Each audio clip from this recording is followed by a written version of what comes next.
Eder. Mac. Pallister. Il caso Resinovic, che continua a tenere l'Italia col fiato sospeso, si arricchisce di ulteriori sviluppi legali. Con l'ennesima presentazione di querele che coinvolgono le persone legate alla vicenda. Questa intricata situazione, che ormai da 3 anni attira l'attenzione pubblica, sembra aver trovato nella continua sequela di denunce un elemento che appassiona tanto quanto le indagini stesse.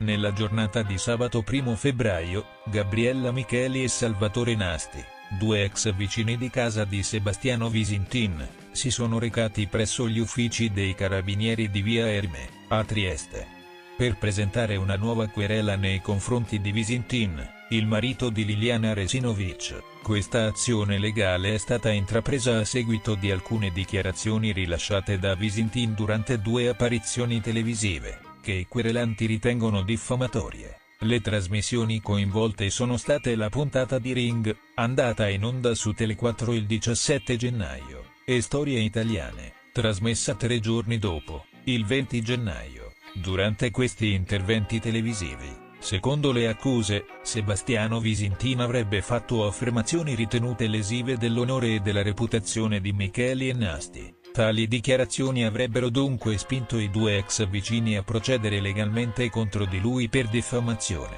Le querele presentate da Gabriella Micheli e Salvatore Nasti non sono un caso isolato, ma si aggiungono a una serie di azioni legali già avviate contro Visintin, portando il totale delle denunce a 5. La Procura della Repubblica di Trieste è stata informata di questa nuova querela, e le indagini sono attualmente in corso sotto la supervisione dei militari dell'Arma. Nel frattempo, sul fronte investigativo, non ci sono ancora novità riguardanti la morte di Liliana Resinovic, la 63enne al centro di questo intricato caso. La comunità è in attesa del deposito di una superconsulenza, firmata dalla dottoressa Cristina Cattaneo, che potrebbe fornire elementi decisivi per chiarire le circostanze della sua morte. L'attesa è destinata a protrarsi almeno fino al 15 febbraio, data entro la quale è previsto il completamento di questa importante perizia. Mentre le querele continuano a susseguirsi, il caso Resinovic rimane un enigma irrisolto, con un intreccio di accuse, sospetti e attese che tiene alta l'attenzione su una vicenda che sembra destinata a dominare le cronache ancora per molto tempo. Ehi, non dimenticare di iscriverti a questo canale.